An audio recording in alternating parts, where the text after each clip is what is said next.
धुळे जिल्ह्यातील शिरपूर हा तालुका फळबागायतदारांचा तालुका म्हणून ओळखला जातो आणि या ठिकाणी मोठ्या प्रमाणात पपईचं आणि केळीचं पीक घेतलं जातं. मात्र गेल्या 2 वर्षापासून या भागामध्ये मोठ्या प्रमाणामध्ये या पिकांवर रोगराई पसरली आहे. आपण बघू शकतो की पपई या पिकावर मोठ्या प्रमाणावर येलो मॅजिक या रोगाचा प्रादुर्भाव झाला आहे आणि येलो मॅजिकच्या प्रादुर्भावामुळे ही पपई ही शेतातच पिकते आणि ती गळून पडते. अक्षरशः आपण जर बघितलं तर या ठिकाणी पपईचा अक्षरशः सडा पडलेला आपल्याला या शेतात दिसतो आहे. मोठ्या प्रमाणात पपई ही झाडावर पिकते आहे आणि ती त्याच ठिकाणी पिकून ती शेतामध्ये पडते आहे. त्यामुळे अक्षरशः अनेक पपई या ठिकाणी पपईचं नुकसान झालेलं आपल्याला दिसतं आहे. मोठ्या प्रमाणात या ठिकाणी पपईचा सडा पडलेला दिसतो आहे. मोठ्या प्रमाणात या ठिकाणच्या बागायतदार शेतकऱ्यांचं नुकसान होतं आहे.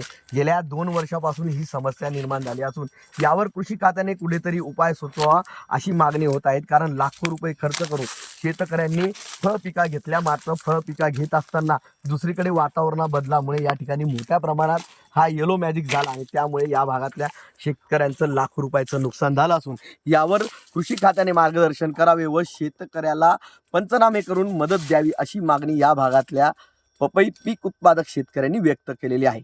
मनीष मासोळे, TV9 मराठी, धुळे.